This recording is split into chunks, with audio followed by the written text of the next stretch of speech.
ওয়ালাইকুম আসসালাম তৈবা, কেমন আছেন আপনি? জি আলহামদুলিল্লাহ ভালো। আপনার জন্যই ওয়েট করতেছিলাম। আমার জন্য? জি বলেন।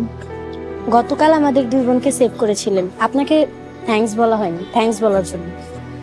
আরে থ্যাঙ্কস বলার জন্য এত কষ্ট করলেন, এতটা দরকার ছিল না। আরেকটা কারণ আছে, আপনাকে সরি বলার জন্য। সরি সরি কেন? ওই দিন আপার উগ্র আচরণের জন্য। জানি সরি বলা যথেষ্ট নয়, বাট তারপরেও সরি। হয়তো আপনি অনেক কষ্ট পেয়েছেন। শোনেন মিস তৈবা, এই দুনিয়ার দুঃখ কষ্ট আমাকে খুব বেশি নাড়া দেয়। আমি মৃত্যুর পরের জীবন নিয়ে আতঙ্কিত, ভীত।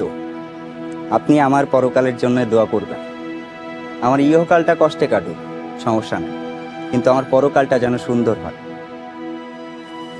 অফিস টাইমে দেখা হলো আপনার সাথে, বিকালে দেখা হইলে না হয় একসাথে বসে কফি খাওয়া যেত, কিন্তু এখন আর সময় দিতে পারতেছি না। Sorry. না না না, সরি বলার কোনো দরকার নেই। বিকেলে দেখা হলেও হতে পারে। আপনার ছুটি হয় কখন? কেন? না এমনি আর কি, বলতে না চাইলে থাক, বলার দরকার নেই। 5:30। আচ্ছা, 80টায় দেখুন। আসসালামু আলাইকুম।